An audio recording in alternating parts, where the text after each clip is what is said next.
All right, welcome guys. Let's take a look at what scene we have here. I'm going to break it down. First, I have geometry. So one for the tunnel, one for the ground. I have my render cam, and I have the end of tunnel geo. This is here because if I don't have it, it's just an open tunnel. I just closed it up by putting a plane there. Okay. I also have geometry for the sconces or the light sources, the light fixtures. I have my max man. An ambient light, just to give this an overall kind of light so it's not pure black. And all of these spotlights that are coming from the light fixtures that I modeled. So in order to begin, let's make sure that we choose one of these panels to go into our render cam that we've set up. This render cam, if you accidentally move it, right? Let's say it's way out here. If you click and drag, I've set keyframes on it so it snaps right back. Okay? So I just want to take a look and see what we have so far. It renders in Maya software and it renders quickly because of that. And I see that what we're trying to accomplish is to see a shadowy figure man inside of a dark tunnel that we see no end to. It'll be dark on the end. Right now we kind of can't see our figure yet. All right, so we'll be hopping into this view quite a bit. We need to create a light, a directional light. So I'm going to move that in my view just behind him. And we know that if we hit T, we can aim this towards him. These are going to be on the ground though, so if I, oops, it's going to be hard to see this, so I'll be in wireframe mode quite a bit. I'm going to aim that at his shoulders, and I'll be just above his shoulders, okay? So let's see what this looks like. Nothing yet, or not much. That's because our kicker, which we should rename kicker light, our kicker has a low intensity. Let's bump this up to 5. Let's see what happens. All right, so we see that he's lit up in the back, and in fact, maybe we want to just bring that up a little higher so we get a little more light on his shoulders. Oops, wrong view. There we go. But you notice that it's also lighting up the ground significantly, and we don't have any shadows. So there's a couple things we need to do there. We need to click on Use Depth Map Shadows, because by default, we're in Maya software, it doesn't render out cast shadows. We'll bump this up to about 4,000 resolution, not 400, 4,000. And render this out again. Okay, so in this one, you'll notice that it looks like the light's not working. The problem is that because this is sunlight, the sun is coming from way up here, hitting the back end of the tunnel and not lighting anything on the inside. It's just hitting it in shadows. So that's where we're going to include a little bit of something called light linking. We'll open up our light linking editor by opening up Window, Relationship Editors, Light Linking. You have two options, light-centric and object-centric. Either are fine, but today we're going to do light-centric. Let's take a look at this editor for a little bit. We have all of our lights here listed and all of the objects listed on the right. If I click on the kicker light that we've named, we can see what it's attached to or what it's actually lighting.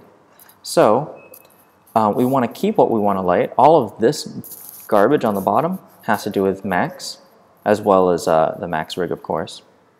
But we don't want to light the sconces, so I'm just clicking on it. We don't want to light the end of tunnel, and we don't want to light the tunnel itself, just the ground and all of max. We want to light the ground so that the shadow can be cast to it. So let's render that out once more. Good, I see a shadow there. If I wanted to include that shadow to make it longer, I might just want to drag this down a little bit. Good. Just making a kind of longer shadow for max. There we go. Okay. So now we have the issue, the problem that the ground is lit up very much. So we'll create another light, another directional light. And this light is going to be dictate, or what it's going to do, the purpose of this light, we're going to aim it straight down, -90 here. Purpose of this light is to be a darken ground light. The only thing that this light is going to do is darken this ground, okay? So let's open up those light linking editors again. darken ground light. We want it to interact with nothing aside from the ground geo. So right now, the ground is actually going to be even brighter because we're putting another light on it. But we can actually turn the intensity down, and it's going to suck away light or shoot darkness onto the floor, right? So you'll probably have to play around with this number in order to figure out like what the intensity has to be. That's really dark to the point where I actually can't see the shadow that he's casting anymore. So you'll probably have to just play around with this number until you get there. But something else you can do if you don't want to render out the whole image is just to select an area and hit this little one with the render region button. And that just changes and re-renders the small area that you render. That way it doesn't have to compute everything out here. Okay? So 1.7 for me is fine. Your number might have to change. Okay, so the floor looks like it's set. Now, if I open this up again, I love the way that these look out here. They start intense and then they fade off. But the floor over on here, it's too bright for me. So I'm going to actually click on the sconce lights group. I'm going to duplicate it. And this one's going to be sconce lights darken. All right, and I'm going to open up this outliner.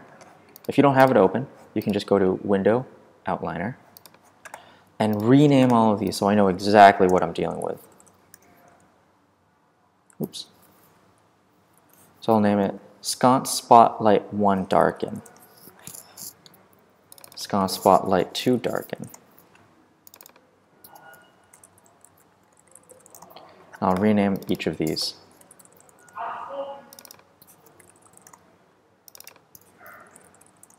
Okay. These ones, the only problem I have is with the floor. So I can open up my relationship editor's light linking, light centric, find that light sconce darken group, and make sure I'm only selecting the ground. So my regular light group, or my regular lights, oops, I probably need that outliner again. Sconce lights darken. Each of these on the shape is set to 50 intensity. If I turn this to negative 50, it's just going to cancel out the light that's already there. So right now we actually have two lights, one that's positive and one we're going to make negative, and the negative one's only interacting with the ground. So I'm going to turn this to negative 40 instead and re-render, and we'll see that yes, a lot of this has been dissipated, but there's still a little bit there. I actually love the way that looks. So I'll go to light sconce 2 darken negative 40 and just change all of these numbers to negative 40 intensity.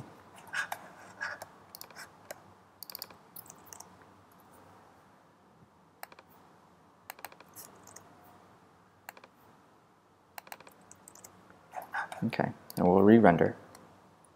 Look how cool that looks now. One thing is that we still see a little bit of background here. We still see a gray, not pure black back. So I'm going to create something called, we're actually going to create a point light. Let's do that. This point light, I'll make sure it lives way back here. And we don't want it to illuminate everything. We actually want it to die off. So it's going to decay either at a linear or quadratic rate. Let's do linear. And let's think. What do we want it to interact with? Certainly not the man, but the floor, the back, and the tunnel seems fine. So this one is going to be darken end of tunnel light. We'll check out our relationship editors, darken end of tunnel light, and make sure that we're only dealing with not the sconces, not the max rig, none of the max stuff, but the tunnel geo, ground geo, and end of tunnel geo, especially the end of tunnel geo. And like I said, we want this to be a negative number, so -1, we'll try that out and render out a thing. It's hard to tell. Let's actually turn this to 0, save this image, and re-render so we can see the difference. It gets darker. That's kind of nice. But if you really want to pay attention, we'll just select a region, or actually hit IPR. IPR is interesting. interactive photorealistic renderer. It'll re-render the whole scene, and then I'll select a region, and each time I make a change in this intensity, it changes on the fly. And you may just want to refresh by zooming in or out of the picture. So I'm looking for that back wall to look black, and that seems to be doing what I want. So I can just re-render, and it's my final image. Congrats.